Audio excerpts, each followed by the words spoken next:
దేవుడు వచ్చాడు. ఈ మాట జ్ఞాపకం చేసుకోవాలా. 102వ కీర్తన 20వ మాట చిన్న చదవము ఒకసారి. చెరసాల్లో ఉన్న వారిని మూల్గులు వినటానికి సావునకు విధించబడినటువంటి వారిని ఏమండి విడిపించుటకును ఆయన ఉన్నతమైన పరిశుద్ధ ఆలయం నుండి వంగి చూచిననియు ఏమండి వంగి చూచిననియు ఆకాశము నుండి భూమిని దృష్టించినని వచ్చు తరము తెలుసుకొనున్నట్లుగా ఇది రాయబడవలెను. ఈ మాటలు రాయబడ్డాయి. గమనించారు. ఈ మాటలో సావునకు విధించబడినటువంటి వారు ఈరోజు ప్రపంచంలో మనుషులందరికీ మరణము సంప్రాప్తమే. కానీ దేవుని బిడ్డలరా, నీ రెండవ మరణముల నుంచి నిన్ను విడిపించగలిగినటువంటి శక్తి కలిగినటువంటి వాడు ఈరోజు మనం పండుగ చేసుకున్నటువంటి యేసుక్రీస్తు వారు వచ్చేటువంటి తరము. ఈ మాటలు జాగ్రత్తగా మీరు జ్ఞాపకము చేసుకోవాలి. నేటి తరం ఉన్నటువంటి మనం వినటానికి ఈ మాటలన్నీ కూడా జ్ఞాపకం చేయబడుతున్నాయి. గమనించండి. నిన్ను మరణం నుంచి తప్పించేటువంటి వ్యక్తి ఎవరైనా ఉన్నారా? నువ్వు చనిపోతావు. చనిపోయిన తర్వాత తీర్పు జరుగుతుంది. మేలు పునరుత్థానానికి కొంతమంది వెళ్తారు, తీర్పు పునరుత్థానానికి కొంతమంది వెళ్తారు. ఆ తీర్పు పునరుత్థానంలో ప్రవేశించిన వారు నిత్య నరకాగ్నికి వారు లోనవుతారు. కానీ దేవుని బిడ్డలను గమనించండి. ఈ చావునకు విధించబడినటువంటి మరణమునకు విధించబడిన మనలను దేవుని బిడ్డ తప్పించడానికి యేసు ప్రభు వారి యొక్క జననము ఈరోజు. అందుకనేది సంతోషకరమైనటువంటి పండుగ అటువంటి విషయాన్ని నేను జ్ఞాపకం చేస్తా ఉన్నాను. చదవండి ఒక మాట. యోబు గ్రంథము 5వ అధ్యాయము 20వ మాట. చాలా చక్కని మాటలు రాయబడుతున్నాయి. యోబు గ్రంథము 5వ అధ్యాయము 20వ మాట. నిన్ను క్షామకాలముల నుండి, నిన్ను మరణములో నుండి, నిన్ను యుద్ధములో నుండి దేవుడు నిన్ను తప్పించును. నీ క్షామకాలము, నీ మరణకాలము, నీ యుద్ధ కాలము ఎవరు తెప్పిస్తారు నిన్ను? ఎవరైనా ఉన్నారా? ఎందుకు క్రిస్మస్ గొప్ప పండుగ? ఎందుకు యేసుక్రీస్తు వారి జననము పండుగ అయింది? ఎందుకు శుభవార్త అయిందంటే నిన్ను మరణం నుంచి, క్షామం నుంచి, చెరసాల నుంచి విడుదల చేయగలిగినటువంటి శక్తి కలిగిన వాడు. అందుకనే ఇది శుభవార్త అయింది. మనకి ఎన్నో వార్తలు ఉంటున్నాం. శుభవార్త అంటే నీకు మంచిని చేసేదై ఉండాలి. శుభవార్త అంటే నీ జీవితాన్ని బాగు చేసేదిగా ఉండాలి. అందుకనే ఇదిగో ప్రజలందరికీ కలుగబోవు మహా సంతోషకరమైన సువార్తమానము తెలియచేస్తున్నావు.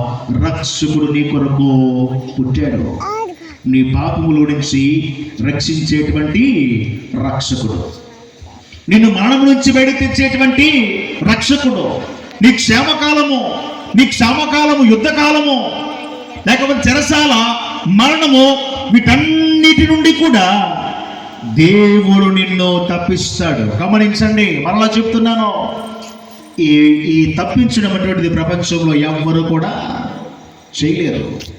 ఈరోజు రక్షకునిగా వెలిసినటువంటి యేసు ప్రభువారు తప్ప, రక్షకునిగా వచ్చిన యేసు ప్రభువారు తప్ప ఈ కార్యం ఎవరు కూడా చేయలేరు.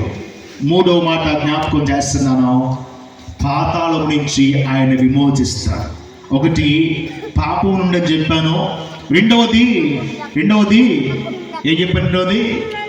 రెండవది నిన్ను మరణం నుంచి అని చెప్పాను. మూడవది పాతాళము నుంచి ఎవరైనా తప్పించగలరా?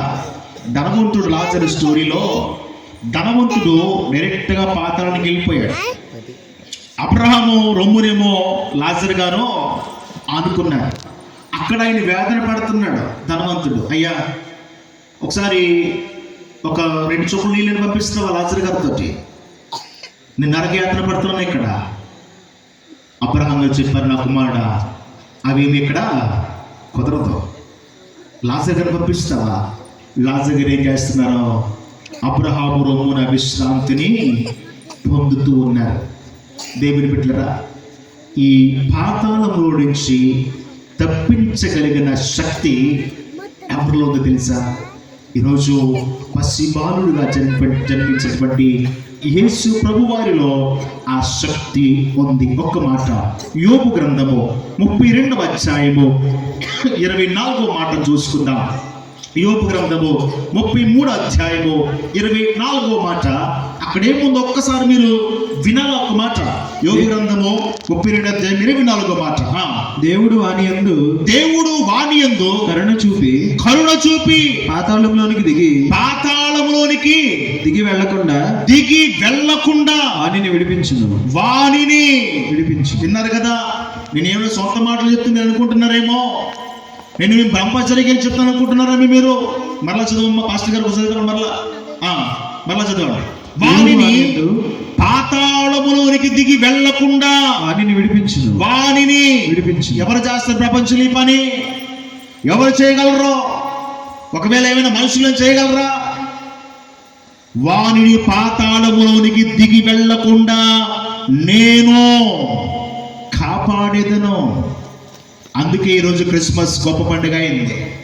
అందుకే యేసు ప్రభు రాక నీకు శుభవార్త అయింది. అందుకే యేసు ప్రభు రాక నీకు ఆశీర్వదకరమైంది. మరొక మాట చూద్దాం. 39వ అధ్యాయము యోబు గ్రంథం 18వ మాట చూద్దాం. ఇర్మియా గ్రంథం 39వ అధ్యాయము 18వ వాక్యం చూసుకుందాం. 39:18 ఇర్మియా గ్రంథం. నిశ్చయముగా నిన్ను నేను తప్పిస్తాను అనేటువంటి మాట కనిపిస్తా ఉంది. 39:18 ఇర్మియా గ్రంథం. నమ్ముకొంటివి కనుక నీవు నన్ను నమ్ముకొంటివి కనుక నిశ్చయముగా నేను నిన్ను తప్పించదను. నీవు ఖడ్గము చేత పడవు, ఖడ్గము బారిన పడవు. దోపుడు సొమ్ము దక్కించుకున్నట్లుగా నీ ప్రాణమును దక్కించుకుందు. దేవుని బిడ్డలు అంటున్నాడు దేవుడు ఇక్కడ, నిశ్చయముగా నేను చేస్తాను ఈ కార్యము. మనుషులు ఎవరైనా చెప్పాలరా మనతోటి? ఏమండి, రేపు పొద్దున్నే వస్తానంటారు మనుషులు, పొద్దున్నే కనిపించరు కదా.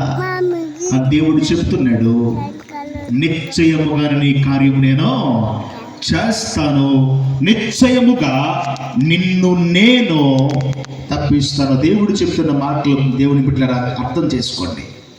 దేవుడు చేస్తున్న వాగ్దానాలు అర్థం చేసుకోండి. మీరు నిశ్చయముగా కరువు నుండి, ఖడ్గం నుండి, మరణము నుండి నేను నీ ప్రాణమును నేను తప్పిస్తాను. నేను దేవుడు మనతో నిశ్చయముగా ఒక నిశ్చయతతో చెబుతున్నటువంటి మాటలు దేవుని బిడ్డలారా జ్ఞాపకం చేసుకోండి.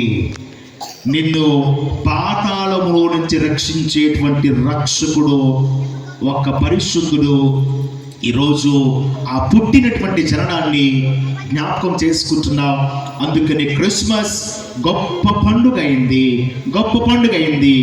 4వ మాట మనము చూడగలిగితే, రాబోయేటువంటి ఉగ్రత, ఈ ప్రపంచం మీదకి రాబోయేటువంటి ఉగ్రత. ఆ ఉగ్రత వచ్చినప్పుడు ధనికులు రొమ్ము కొట్టుకుంటూ ఏడుస్తారంట. గొప్ప వాళ్ళు రొమ్ము కొట్టుకుంటూ ఏడుస్తారంట.